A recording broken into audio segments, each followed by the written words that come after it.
Good morning, June 2nd, 2022. So I'm here in my home. My home was built right at the turn of the century, about 1901. It was a single family home, pretty much the only one here in the area. Matter of fact, Hancock Street, which I live on, did not exist. So it was basically it was the first house in Tiverton coming out of Fall River on Stafford Road. Around 1920, Prohibition started, and this house became a speakeasy.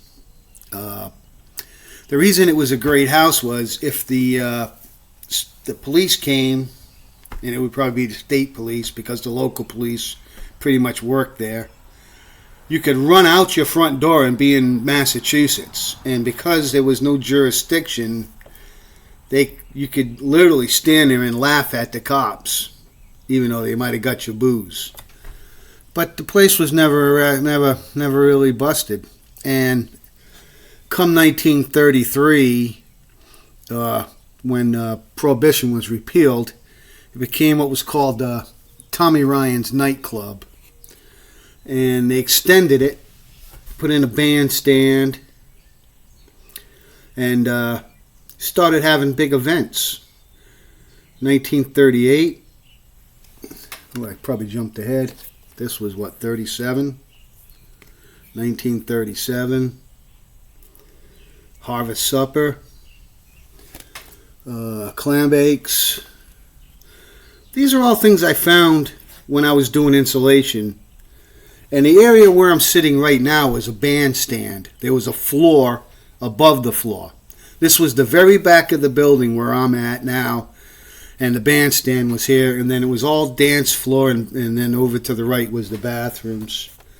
And I found a lot of things like this, these party favors, Seagram 7s. This is the kind of stuff that they would pass out on New Year's Eve. Noisemakers. This one's from Seagram's, Crown Royal.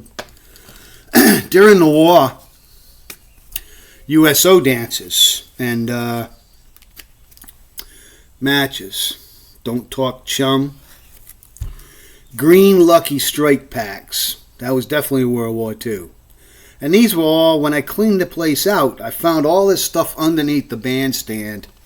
I guess it never got swept up or whatever. It got stuffed under there somehow. This was my favorite, the Noisemaker.